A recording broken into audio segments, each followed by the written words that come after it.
Assalamualaikum warahmatullahi wabarakatuh. Perkenalkan, nama saya Farah Martaliah dengan NIM 2103010073 dari Fakultas Keguruan dan Ilmu Pendidikan, jurusan Pendidikan Bahasa dan Sastra Indonesia, Universitas Maritim Raja Ali Haji. Baik, di sini saya akan menjawab soal yang terdapat di modul belajar dan pembelajaran dari bab 4 sampai bab 6. Uji kompetensi bab 4. Soal yang pertama yaitu jelaskan pengertian materi pembelajaran. Nah, pengertian materi pembelajaran ini menurut Jamilah 2014, materi pembelajaran merupakan komponen pembelajaran yang memegang peranan cukup esensial, mengarahkan peserta didik pada pencapaian tujuan atau sasaran pembelajaran yang ditetapkan. Jadi materi pembelajaran ini merupakan salah satu hal yang penting dalam kegiatan belajar dan mengajar. Soal kedua yaitu jelaskan pengetahuan, keterampilan, sikap, dan nilai sebagai materi pembelajaran. Nah, pengetahuan sebagai materi pembelajaran meliputi informasi-informasi ajar yang harus dikuasai oleh peserta didik, di mana keberadaannya bertujuan untuk meningkatkan wawasan mereka melalui rangsangan yang dititik beratkan pada ranah kognitif. Keterampilan. Nah, keterampilan ini sebagai materi pembelajaran meliputi kemampuan dalam menggunakan ide, menentukan alternatif pilihan, memanfaatkan bahan, peralatan, dan waktu yang tersedia, serta menjalankan teknik atau langkah yang harus dilalui. Nah, jika dilihat dari level terampilnya, keterampilan ini terbagi menjadi 3, yaitu gerak awal, semi rutin, dan rutin. Berikutnya yaitu sikap dan nilai. Sikap dan nilai ini sebagai materi pembelajaran meliputi perilaku yang relatif permanen, melekat dan turut mencerminkan tingkat kepribadian orang yang memilikinya. Soal yang ketiga yaitu jelaskan macam-macam metode mengajar. Nah, metode mengajar ini terbagi menjadi 11 metode. Yang pertama yaitu metode proyek, di mana cara penyajian pelajaran yang bertitik tolak dari suatu masalah, kemudian dibahas lagi dari berbagai segi yang berhubungan sehingga pemecahannya secara keseluruhan dan bermakna. Yang kedua yaitu metode eksperimen, di mana penyajian pelajaran siswa melakukan percobaan dengan mengalami dan membuktikan sendiri sesuatu yang dipelajari. Yang ketiga yaitu metode tugas retitasi, di mana guru memberikan tugas tertentu agar siswa melakukan kegiatan belajar. Yang keempat yaitu metode diskusi, di mana siswa dihadapkan kepada suatu masalah yang bisa berupa pernyataan-pernyataan kepada suatu masalah yang bersifat problematis untuk dibahas dan dipecahkan. Yang kelima yaitu metode sosiodrama, di mana metode ini dasarnya mendramatis tingkah laku dalam hubungan dengan masalah sosial. Yang keenam yaitu metode demonstrasi, di mana metode ini meragakan atau mempertunjukkan kepada siswa suatu proses, situasi, atau benda tertentu yang sedang dipelajari, baik sebenarnya ataupun tiruan, yang sering disertai dengan penjelasan lisan. Yang ketujuh yaitu metode problem solving, di mana suatu metode berpikir yang menggunakan metode-metode lainnya yang dimulai dengan mencari data sampai kepada menarik kesimpulan. Metode yang kedelapan yaitu metode karya wisata, di mana cara mengajar yang dilakukan atau dilaksanakan dengan mengajak siswa ke suatu tempat atau objek tertentu di luar sekolah untuk mempelajari atau menyelidiki sesuatu seperti meninjau toko dan lain-lain. Yang kesembilan yaitu metode tanya jawab, di mana pelajaran dalam bentuk pertanyaan yang harus dijawab, terutama guru kepada siswa atau sebaliknya, bisa pula dari siswa kepada guru. Yang ke-10 yaitu metode latihan, di mana suatu cara mengajar dengan baik untuk menanamkan kebiasaan-kebiasaan tertentu. Dan yang terakhir atau yang ke-11 yaitu metode ceramah, di mana metode ceramah ini mengajar menggunakan penyampaian keterangan atau informasi atau uraian tentang suatu pokok persoalan serta masalah secara lisan. Uji kompetensi bab 5. Soal yang pertama yaitu jelaskan bagaimana pendapat Anda tentang pengertian media sumber pembelajaran. Nah, media sebagai sumber pembelajaran yaitu sebagai alat pengajaran yang digunakan untuk membantu menyampaikan materi pembelajaran sehingga memudahkan pencapaian tujuan-tujuan pembelajaran yang sudah dirumuskan.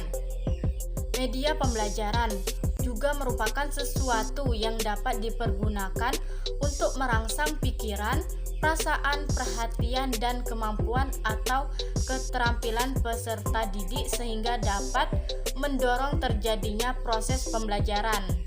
Soal yang kedua yaitu jelaskan tentang karakteristik media pembelajaran.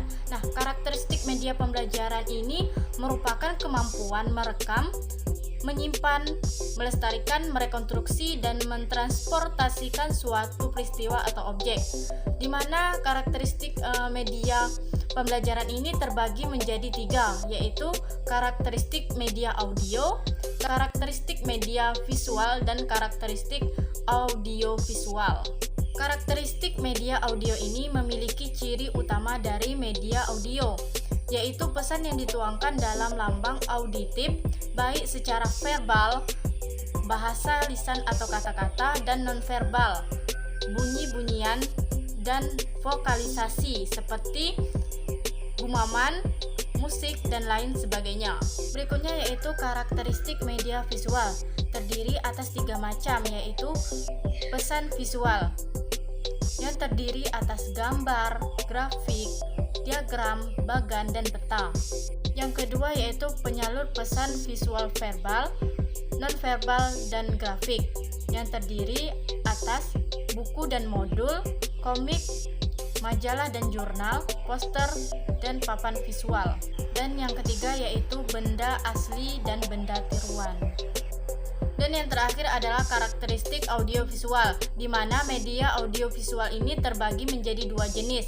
Jenis pertama yaitu dilengkapi dengan fungsi peralatan suara dan gambar dalam satu unit, yang dinamakan dengan audiovisual murni, contohnya film. Dan jenis kedua yaitu dinamakan audiovisual tidak murni, contohnya yaitu slide. Soal yang ketiga yaitu jelaskan bagaimana pemanfaatan dan penggunaan media pembelajaran terhadap peserta didik. Nah, secara khusus pemanfaatan media pembelajaran ini dikemukakan oleh Kep dan Deuton Sihotang pada tahun 2015. Yang pertama yaitu penyampaian materi dapat diseragamkan, di mana mungkin guru mempunyai penafsiran yang beraneka ragam tentang sesuatu hal. Dengan melalui media, penafsiran yang beragam itu dapat diredukasi dan disampaikan kepada siswa secara beragam. Yang kedua yaitu proses pembelajaran menjadi lebih menarik, di mana media ini dapat menyampaikan informasi yang dapat didengar dan dapat dilihat, sehingga dapat mendeskripsikan prinsip, konsep, proses atau prosedur yang bersifat abstrak dan tidak lengkap menjadi lebih jelas dan lengkap. Yang ketiga yaitu proses pembelajaran menjadi interaktif. Jika dipilih dan dirancang dengan benar, media dapat membantu guru dan siswa melakukan komunikasi 2 arah secara aktif. Dan yang keempat yaitu jumlah waktu belajar dan mengajar dapat dikurangi. Jadi dengan media, pemanfaatan waktu ini dapat berjalan dengan baik. Dan yang kelima yaitu kualitas belajar siswa dapat ditingkatkan, di mana penggunaan media tidak hanya membuat proses pembelajaran lebih efisien, tetapi juga membantu siswa menyerapkan materi ajar secara lebih mendalam dan utuh.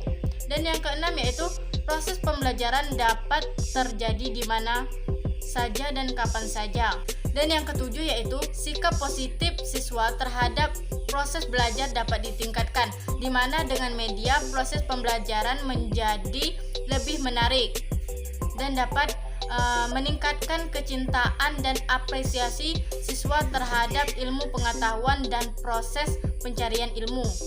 Dan yang terakhir atau yang ke-8 yaitu peran guru dapat berubah ke arah yang lebih positif dan produktif, di mana dengan media guru tidak perlu mengulang-ulang penjelasan dan mengurangi penjelasan verbal, sehingga guru dapat memberikan perhatian lebih banyak kepada aspek pemberian motivasi, perhatian, bimbingan, dan sebagainya. Nah, secara umum, tujuan penggunaan media pembelajaran ini dapat membantu guru dalam menyampaikan pesan-pesan atau materi pembelajaran kepada siswa, agar pesan tersebut lebih mudah dimengerti, lebih menarik, dan dapat menyenangkan untuk siswa. Uji kompetensi bab 6. Soal yang pertama yaitu, menurut Anda apakah perencanaan evaluasi sama dengan perencanaan pada umumnya? Nah, menurut saya sedikit berbeda, karena dalam sebuah perencanaan pembelajaran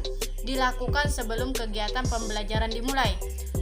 Contohnya dengan kita membuat sebuah RPP, sedangkan untuk evaluasi pembelajaran dilakukan setelah pembelajaran dilaksanakan. Dan juga pada dasarnya itu sama, tetapi di kedua perencanaan ini terdapat perbedaan, yang mana perencanaan evaluasi ini dilakukan step atau langkah selanjutnya, di mana setelah dilakukan planning atau perencanaan tersebut, kemudian dievaluasi kembali terhadap perencanaan tersebut apakah sudah sesuai atau tidaknya. Nah, sedangkan perencanaan pada umumnya itu hanya sekedar melakukan tentang perencanaan yang telah dibuat, entah itu perencanaan tentang pembelajaran, pembangunan, atau sebagainya. Soal yang kedua yaitu, jelaskan evaluasi pendidikan biasanya dibagi menjadi dua kategori umum. Nah, yang pertama yaitu evaluasi sumatif. Evaluasi sumatif ini biasanya dilakukan dengan maksud membuat penilaian mengenai keseluruhan aktivitas dan program, di mana pengumpulan dan analisis biasanya ditunjukkan pada pengukuran hasil dan tingkat pencapaian dengan mengacu pada tujuan dan standar tertentu yang telah dipahami. Yang kedua yaitu evaluasi formatif, di mana mengacu pada evaluasi yang muncul selama proses atau produk itu dirancang. Evaluasi ini biasanya digunakan untuk memperbaiki pengembangan dan dapat dikatakan sebagai evaluasi berkelanjutan yang mengiringi upaya pengembangan atau proses perubahan yang lebih besar. Soal yang ketiga yaitu jelaskan tahap-tahap dalam perencanaan evaluasi. Nah, tahap dalam perencanaan evaluasi ini terbagi menjadi 9 tahap. Tahap yang pertama yaitu menentukan tujuan evaluasi. Nah, menentukan tujuan evaluasi ini adalah salah satu wawasan yang paling penting yang harus dimiliki oleh seorang evaluator, di mana bentuk dan pendekatan evaluasi, penentuan tujuan evaluasi akan selalu berkenaan dengan apa yang diharapkan dari pelaksanaan suatu evaluasi, yaitu output dan outcome. Tahap yang kedua yaitu merumuskan masalah evaluasi, yaitu masalah kurikulum. Dapat dilihat bahwa masalah yang terjadi dalam rendahnya mutu pembelajaran siswa atau bahwa hasil pembelajaran tidak sesuai dengan tujuan pembelajaran yang diterapkan. Tahap yang ketiga yaitu menentukan jenis data yang harus dikumpulkan. Pada tahap ini, evaluator akan mengidentifikasikan data atau informasi sesuai dengan kebutuhan dan variabel yang akan dievaluasi. Pada tahap keempat yaitu menentukan sampel sesuai dengan tujuan evaluasi. Yang kelima yaitu menentukan model evaluasi sesuai dengan tujuan evaluasi. Pada tahap ini, penentuan model evaluasi dapat berkaitan dengan berbagai pendekatan evaluasi. Evaluator hendaknya memahami berbagai pendekatan dalam evaluasi, kekuatan dan kelemahan setiap pendekatan. Tahap yang keenam yaitu menentukan alat evaluasi. Penentuan alat evaluasi ini hendaknya sesuai dengan tujuan dan pertanyaan evaluasi yang dikemukakan sebelumnya. Tahap yang ketujuh yaitu merencanakan prosal evaluasi adalah seluruh sumber daya manusia yang tersedia dan terlibat untuk pelaksanaan evaluasi. Tahap yang ke-8 yaitu merencanakan anggaran. Anggaran dan pembiayaan kadang bisa menjadi kendala untuk keberhasilan pelaksanaan evaluasi. Dan tahap yang terakhir atau tahap yang ke-9 yaitu perencanaan jadwal kegiatan.